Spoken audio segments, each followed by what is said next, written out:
I am Neil Armstrong, by Brad Meltzer.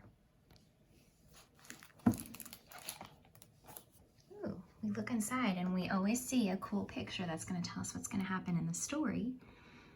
Can you guess what that is? I think we're going to find out.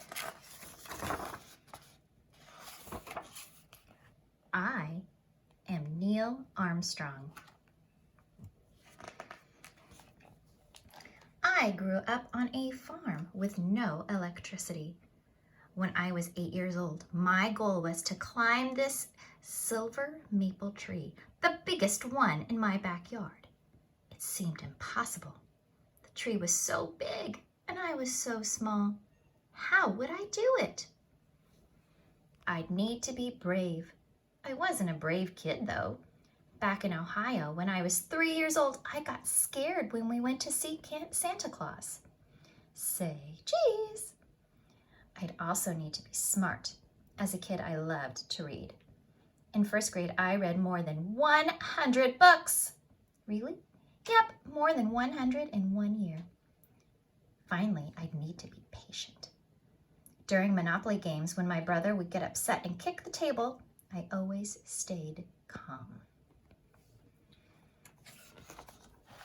Yet, to climb that huge tree, the only way to get to the top was this. I had to take that first step. Up we go! Climbing the tree was like a puzzle. I needed to pick the right branches in the right order. I had to engineer or figure out a solution. I had to use my brain even more than my body. Plus, I loved the feeling of being so high up. But then I grabbed a dead branch and crack! I fell 15 feet. I landed flat on my back. Luckily, I wasn't hurt. Should I get Mama? Yeah. On that day, I did learn not to grab dead branches. But the most important thing I did was to get back up again. Success never comes easily. It takes hard work. And when it came to hard work, I was really good at that. At 10 years old, I mowed grass at a cemetery for 10 cents an hour. Then I worked at a bakery. I was so small I could fit into the mixing vats to clean them. Those jobs helped pay for the one thing I loved more than anything else. Airplanes. My mom bought me my first toy plane when I was 2 or 3 years old. After that, I was always zooming around the house and through the neighborhood. Vroom! That kid really likes planes, doesn't he? When I was 6, I took my first real airplane ride in an aluminum high-wing monoplane called the 10 Goose. The 12 seats inside were all wicker chairs. It rattled like crazy. This is not a good idea. My dad was scared. I enjoyed it. I became obsessed with learning about planes, reading about them, and even building them. As a kid, I built so many model airplanes they covered my entire bedroom and part of the basement. By the time I was 15, instead of buying toy airplanes, I started saving my money for flying lessons. I worked 3 jobs making 40 cents an hour. It took me over 22 hours to pay for a single lesson. Let's go another flight. You really like planes, don't you? What gave you that idea? By 16, I got my real pilot's license, even before I got my driver's license. As a teenager, I loved flying so much, I'd have the same dream over and over. In the dream, by holding my breath, I could hover over the ground. I didn't fly or really move. I just float there. When I got older, I joined the Navy, flying in 78 missions during the Korean War. On one of them, my plane lost its wing, so I needed to eject and get out immediately. I'd never taken ejection training, so even though my plane was about to crash, I had to stay calm and read the directions written on the seat. Let's see how to open the parachute. I landed safely in the water. By the end of the war, the U.S. gave me many war medals, though I never bragged about them. I'd been taught to stay humble. In college, I studied how to be an engineer, which is a person who designs and builds machines and structures. That love of engineering led me to become a test pilot. At Edwards Air Force Base, we test the newest planes, like this X-15 rocket plane, which went up to 4,520 miles per hour, otherwise known as Mach 6. That's still the fastest anyone has ever moved in a manned-powered aircraft. Engineers test and learn. By flying that rocket, we learned new things about aerodynamics, how air affects a plane, hypersonic speed, and the best materials to use on airplanes. Making things better, that's engineering. In 1957, the space race had begun. Both America and the Soviet Union were competing to be the first into outer space. The Soviets sent the first satellite into space. It was named Sputnik. Then they sent the first living creatures that survived space travel, 2 dogs named Strelka and Belka. That means we got back safely. The Soviet Union also sent the first human, Yuri Gagarin, into space, although we sent a person named Alan Shepard soon after. America wanted to catch up, so President John F. Kennedy Jr. issued a challenge that year. I believe that this nation should commit itself to achieving the goal before this decade is out of landing a man on the moon. A man on the moon! Can you imagine? Not even the Soviets had traveled that far. So, how would we manage to climb that high? The only thing we knew for sure was this. We'd have to engineer a solution. We needed new ideas, new equipment, and to fly all the way to the moon, we needed a new type of pilot, an astronaut. From all across the country, people, including me, applied to be astronauts for NASA, the National Aeronautics and Space Administration. To check if we could handle space, NASA put us through lots of wild tests. Here they shot ice water into my ear to see how I'd react to the cold. In another test, they put me in a black room, no lights, no clocks, and told me to come out after 2 hours. They were testing if we could judge time without tools. I sang this song over and over. 15 men in a boarding house bed, roll over, roll over. Since I knew how long the song was, I used it to mark time. They even put me in a really hot room where it got up to 145 degrees Fahrenheit. To keep my body heat normal, I did nothing but sit still. I tried to not even think. And of course, they spun me around and around and around. This is centrifuge training. It lets you feel the speed of re-entering Earth's atmosphere. As you approach 15 Gs, meaning the force of your speed pushes you against you with 15 times your own weight. Your eyeballs flatten and you can't see. He's passing every test. To get to the moon, NASA had a step-by-step plan. The Mercury missions would take Americans into space, and the Gemini missions would take us into orbit around the Earth.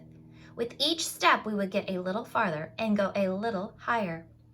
In March of 1966, I was ready for my first space flight on the Gemini 8.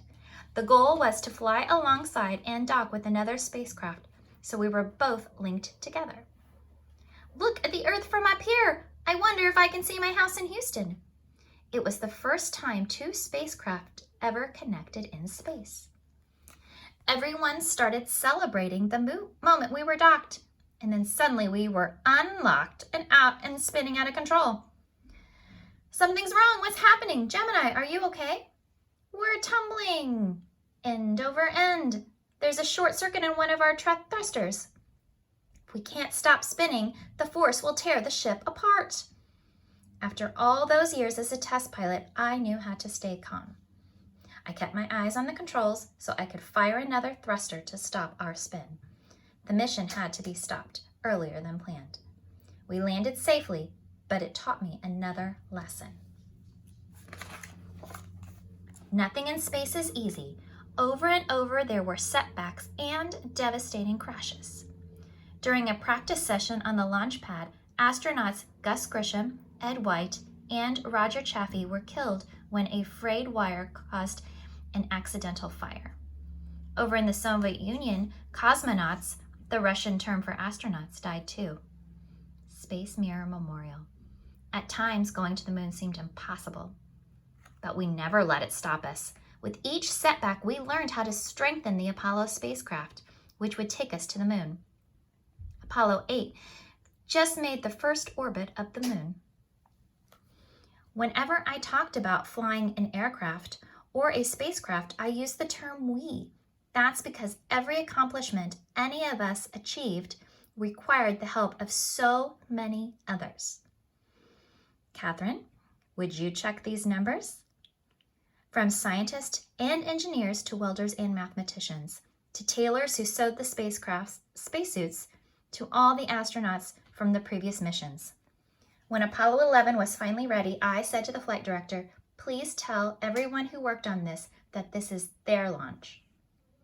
Tell them they'll be riding with us all the way. All that was left now was to proceed with the steps in the plan. Step 1. The giant Saturn V rocket had 3 stages. When each stage burned its fuel, the next stage would take over, giving us enough lift to get us out of Earth's gravity and into the moon's orbit.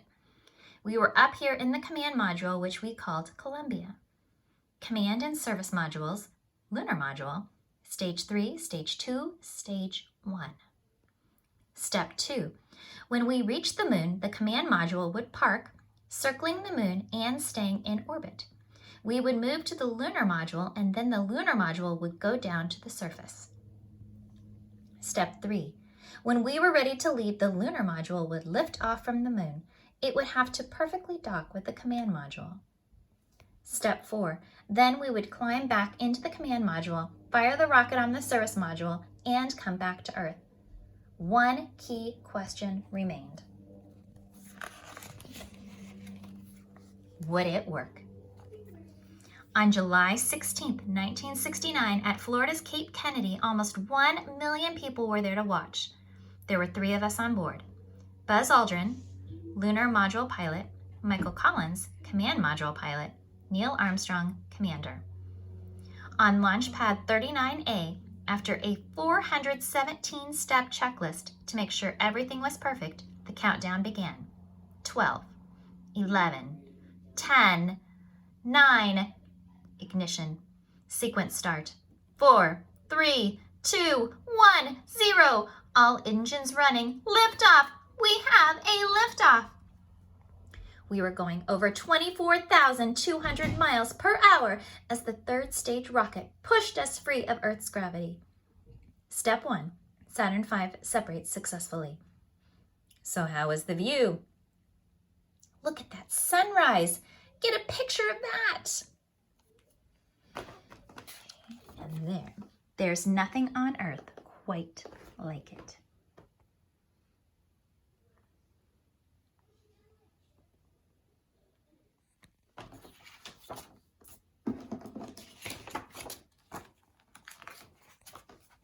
Since there's no gravity, everything floated, including our food. So we'd eat our meals out of small bags. My favorite was spaghetti with meat sauce. For water, we'd drink from a 6-foot tube. And to sleep, we would either stay wrapped up in a bag-like hammock or float with a lap belt. 3 days later, our destination was right in front of us. It's spectacular. Hello, moon. Remember our plan? We were still following it, step by step. Buzz and I got into Eagle. Step 2, learn a module. Eagle heads to surface. Your go for powered descent. Landing was hard. Back then, our radar and instruments weren't very accurate. We couldn't even tell how high we were. I had to use a stopwatch and quick math to figure it out. We realized we weren't close to our landing spot. The ground wasn't smooth. There were rocks as big as cars. I never panicked, even when we had less than a minute of fuel left. I trained my whole life for this moment. Okay, here's looks like a good area here. The landing was so soft, we barely felt it. Houston, Tranquility Base, Here, the eagle has landed. Okay, let's get on with it. Now came the hardest part of all. This is the moon. For nearly a decade, my goal was to reach it. It seemed impossible. The moon was so far and we were so small. How did we do it? We had to be brave. We had to be smart. We had to be patient. But to really make it happen, I had to take that first step. It was 10:56 p.m. EDT, Sunday, July 20th, 1969. 1/5 of the world's population was watching on TV. That's one small step for man, one giant leap for mankind. In my life, people called me a test pilot, an astronaut, a space traveler. But to reach the stars, I needed to be an engineer. Engineers search for solutions. They solve problems. How? By testing and failing and testing and failing. It is the key to science and also the key to life. It was never just one small step that got me there. It was all the thousands that came before it. We all have moments when we fail, but failure is not an ending. It's an opportunity to learn something new. Whenever you tumble, you must get back up. Every mistake you make teaches you a better way forward.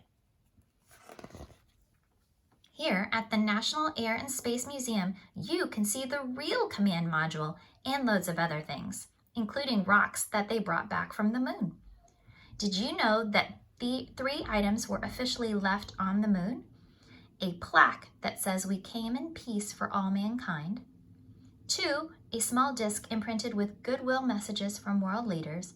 And 3, an American flag. The night of the moon landing, someone put flowers on President Kennedy's grave with a note that read, "Mr. President, the eagle has landed." During the last years of his life, Neil Armstrong was disappointed that America's space program was no longer exploring. If you love his story, think about becoming an astronaut. We need more space explorers. And remember what his family said when he died at age 82. Next time you walk outside on a clear night and see the moon smiling down at you, think of Neil Armstrong and give him a wink. Whatever your path in life is, explore your dreams. Use hard work and teamwork. Be brave and patient. Engineer your own solutions. It can take you all the way to the moon. I am Neil Armstrong. I know that every journey begins with a first step. And that's a picture of Neil Armstrong. We're going to the moon because it's in the nature of the human being to face challenges. And there's a picture of him when he was a little boy. And the 2 dogs who went to space, Stolka and Belka. And there he is with Michael and Buzz. And there's a picture of him standing on the surface of the moon. And there you can see Apollo 11 launch. The end.